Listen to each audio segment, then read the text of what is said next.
મિત્રો 2024નો ઓલિમ્પિક પેરિસમાં યોજાવાનો છે 26 જુલાઈ એટલે કે અંદાજિત એક મહિના બાદ શરૂ થનાર આ ઓલિમ્પિકમાં એક એવો વિરોધ થઈ રહ્યો છે કે સંપૂર્ણ વિશ્વનું ધ્યાન એને પોતાની તરફ ખેંચ્યું છે. તો શું છે?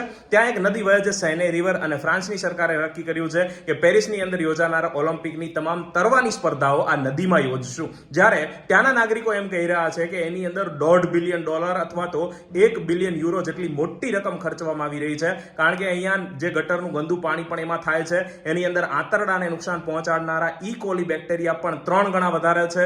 ત્યારે આટલી મોટી રકમ તમે જે સૈની નદીમાં એક ટાપુ છે જે ગરીબ છે તો એમાં વાપરો એના વિકાસમાં અને આવી સ્પર્ધાઓ ઇન્ડોર કરી લો. પણ ત્યાંની સરકાર કહે છે કે ના, અમે આ સાફ કરીશું. અને ફ્રાન્સના રાષ્ટ્રપતિ એમ્યુઅલ મેક્રોન, પેરિસના મેયર જે છે એમણે કીધું છે કે 23 જૂન એટલે કે આજે અમે અહીંયા નદી ચોખ્ખી છે એવું સાબિત કરશું અને તેમાં સૌ પ્રથમ તરશું. તો એમના નાગરિકોએ એવો વિરોધ કર્યો છે કે તો અમે અહીંયા પૂપ કરશું એટલે કે શૌચ કરશું અને અમારા શૌચમાં તમારે તરવું પડશે.